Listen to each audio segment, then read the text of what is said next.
Dear brothers and sisters, as we stand here today, let us reflect deeply on the game of life that we are all playing. Life, in all its twists and turns, is truly a test. It is a journey filled with challenges, but also countless opportunities for growth and reward. We all have a part to play in this divine game, and it's important to understand how Allah wants us to play it. With wisdom, patience, and faith, Allah tells us in the Quran, "Do not kill yourselves. Surely Allah is most merciful to you." Quran 4:29. This reminds us that life is precious. Every moment is valuable, and we are here with a purpose. The game of life is not about competing with others. It's about finding your own path, trusting Allah's guidance, and striving for success in the hereafter. The Prophet Muhammad, peace be upon him, said, "The world is a prison for the believer and a paradise for the disbeliever." As believers, our ultimate goal is not the temporary pleasures of this world, but the eternal success of the hereafter. Life as we know it is a test, a divine game that has been set up by Allah with a clear purpose. It's not a game in the sense of playfulness or randomness, but a serious journey where each moment is an opportunity to make choices that shape our destiny. The fundamental understanding that life is a test gives us perspective on everything we experience. Whether we face ease or hardship, success or failure, each moment is an opportunity for growth, refinement, and spiritual elevation. The beauty of this test is that it's not about how we compare to others. Rather, it's about how we rise to the challenges that come our way. Allah, in His infinite wisdom, does not burden a soul beyond what it can bear. Each of us is given a unique set of circumstances that are tailored to our personal journey. This understanding brings a deep sense of calm and reassurance. We don't need to constantly worry about external pressures or compare ourselves to others. Allah's plan for us is tailor-made, and that's why we should focus on how we respond, not necessarily on what we face. Every test in life is a stepping stone towards spiritual growth. A small difficulty can teach us patience, while a major trial can bring us closer to Allah. The key is to recognize that behind every challenge, there is a lesson and a divine purpose. Allah's plan may not always be immediately apparent, but we must trust that He is always in control. Even in the most painful moments, we are not alone. Allah is with us, guiding us, and preparing us for what is to come. And it is in these moments that we truly learn the importance of relying on Him. There is no failure in this game unless we choose to give up. Each setback, each failure, and each moment of despair is an opportunity to turn back to Allah, seek forgiveness, and strive harder.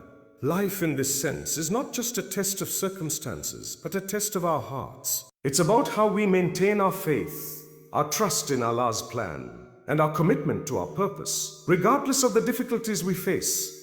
In the grand scheme of this test, the rewards are infinite. When we speak of surrendering to Allah's plan, it's not about resignation or passivity.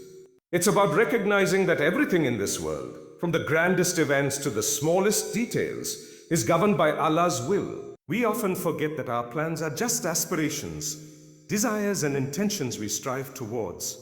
But the real success lies in how we align our hearts with the divine plan. To surrender to Allah is to acknowledge that knowledge that no matter how much we work, plan and desire, the outcome is always in His hands. This submission is not a sign of weakness, but of strength and wisdom. Surrendering to Allah's plan means accepting that there are things beyond our control. We cannot control the circumstances of our birth, nor the time of our death, nor the people we meet along the way. Life unfolds according to Allah's perfect wisdom, and we must accept that the things we want may not always align with what is best for us. Often the trials we face, the delays, and even the disappointments are part of a greater design. Allah knows what is best for us, even when we don't understand it in the moment. Our surrender is in our ability to accept that what is happening is for our own good, even if we cannot see it at the time. In the Quran, Allah tells us, "And it may be that you dislike something although it is good for you, or like something although it is harmful to you. Allah knows and you do not." Hajj 216. This verse is a powerful reminder that our limited perspective can deceive us. What we may view as a setback or a misfortune might actually be a stepping stone to something greater. Surrendering means letting go of the need to control the outcome and trusting in the one who has complete control over all things. When we surrender, we also place our trust in Allah's timing. We often want things to happen according to our own schedule. But Allah's timing is always perfect.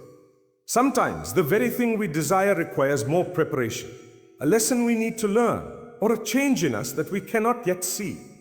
Trusting Allah's timing means having faith that whatever comes our way, whether it is a blessing or a challenge, is exactly what we need for our spiritual growth. Surrender is not about inactivity or complacency, but about acting with the understanding that the results are ultimately up to Allah. It's the balance between striving in this world and trusting that the final outcome is in the hands of the Almighty. Patience and perseverance are the cornerstones of our journey through life. Allah has created us in a way that we will inevitably face hardships, challenges, and moments of deep frustration. The ability to endure these trials with patience, without losing faith or becoming discouraged, is what truly defines the strength of our character and our relationship with Allah. In the Quran, Allah commands us, "O you who have believed, seek help through patience and prayer. Indeed, Allah is with the patient." Quran 2:153. This verse highlights not only the importance of patience, but also the reward that lies within it. Allah's closeness, His support, and His divine assistance. The nature of patience, sabr, is often misunderstood. It's not a passive waiting or merely enduring pain in silence.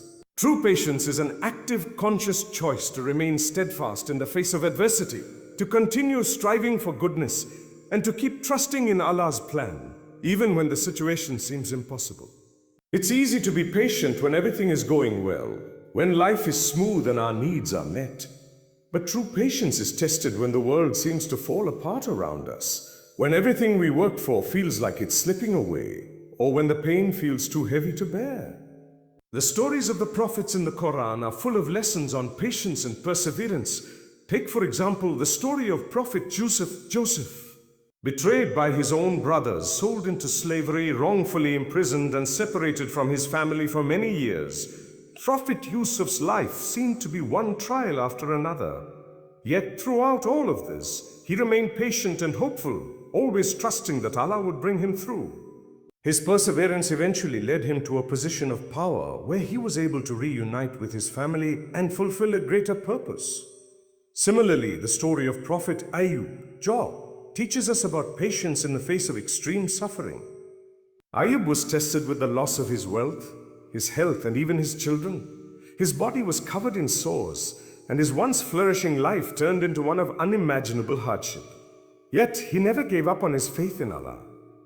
His constant supplication to Allah and his unwavering patience are reminders of the importance of never losing hope, even in the darkest times.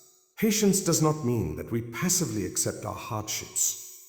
It means that we continue to act with integrity, to make the best decisions we can, and to trust that Allah knows what is best for us. It's the understanding that every hardship, no matter how great, is an opportunity for growth, a chance to come closer to Allah. Through patience, we are purified, and through perseverance, we are strengthened. Allah, in His infinite wisdom, constantly sends us signs to guide us along our journey. These signs come in many forms, through events, people, circumstances, and even the thoughts and feelings that arise within us. It's easy to overlook these signs, especially when we're caught up in the busyness of life, or when we feel overwhelmed by our own plans and desires. But the more we reflect on Allah's signs, the more we begin to see that He is always guiding us, even in the most unexpected ways. In the Quran, Allah reminds us of the many signs He has placed in the world for us to reflect upon. And on the earth are signs for those who have certainty, and in yourselves. Then will you not see? Quran 51:20-21. These signs are not just in nature or in the world around us, but also within ourselves, in our hearts, in our thoughts, and in the way we respond to what happens to us. When we experience something significant, whether it's a moment of joy, a trial, or an unexpected change in direction, it's important to pause and ask ourselves, what is Allah trying to teach me through this? These moments are not random. They are meant to bring us closer to Him. Sometimes the signs are clear and direct. For example, we may come across a verse in the Quran or a hadith that resonates deeply with our current situation, as if it's speaking directly to us. Other times, the signs are more subtle. A word of advice from a friend, an opportunity that arises at just the right moment, or a feeling of inner peace or discomfort when making a decision. These seemingly small moments can be powerful reminders that Allah is watching over us, steering us in the direction that's best for us. The key is to remain open and attentive to these signs. It's easy to become focused on our own plans, desires, and frustrations, but we must always remember that we are not in control. Allah's plan is far greater than anything we can imagine, and the signs He sends are meant to guide us toward the best outcome, even if that outcome is not immediately apparent. Allah is never distant from us. He is always near, sending us reminders, warnings, and directions, guiding us to the right path. In times of confusion or uncertainty, turning inward and reflecting on Allah's signs can bring clarity and peace. Whether through a sudden realization, a change in circumstances, or even a sense of calm during a storm, Allah is constantly showing us the way. These signs are His way of drawing us closer to Him. And when we remain receptive to them, we are reminded that no matter where we are in life, we are never truly alone. Time is a fleeting gift, and when we recognize the urgency of our limited time on this earth, we begin to understand the true nature of life. Every single moment is an opportunity to do good, to make a change, to seek Allah's forgiveness, and to act with sincerity. Life is short, and the time we have here is a test of how we will use the moments Allah has granted us. It's easy to become complacent and think that there is always more time to do the things that matter most. But this mindset can cause us to lose sight of the urgency of our actions. The Quran constantly reminds us of the swift passage of time and the need to seize it. By time indeed, mankind is in loss, except for those who have believed and done righteous deeds and advised each other to truth and advised each other to patience. Quran 103:1-3. This verse serves as a stark reminder that time, when wasted, leads us toward loss, but when used wisely, it leads us to success in both this life and the hereafter. We must remind ourselves that the clock is ticking. There is no guarantee of tomorrow. The Prophet Muhammad, peace be upon him, taught us to live with an awareness of our own mortality. He said, "It take benefit of 5 before 5, your youth before your old age, your health before your sickness, your wealth before your poverty, your free time before you become busy, and your life before your death." Hadith al-Hakim. This hadith emphasizes the preciousness of time and how the opportunities we have today may not be there tomorrow. The choices we make today will echo into our future, and every moment of hesitation or procrastination can cost us the chance to earn Allah's pleasure. The urgency to act and to do good should be balanced with the understanding that our efforts are always in Allah's hands. We cannot control the outcome, but we are responsible for doing what is right in the time we have. Sometimes we feel like we have to do everything at once, but Allah does not ask for perfection. He asks for sincere effort. Life is not about rushing through every task or chasing endless goals. It's about being conscious of our actions and ensuring that each one, no matter how small, is done for His sake. The key is to live with purpose, to act with integrity, and to trust that whatever we are able to do in this life will be weighed by Allah, who knows our hearts and intentions. Hope in this context is not just a feeling. It is a guiding force that propels us to take action. It is the belief that Allah's mercy is vast, His forgiveness boundless, and His rewards endless. Despite the challenges we face, we must always have hope that the effort we put into our actions today will bear fruit tomorrow in this world and in the hereafter. The urgency to live well, to do good, and to remain steadfast in our faith is not driven by fear, but by the hope that our lives will be pleasing to Allah and that He will grant us success in this life and the next.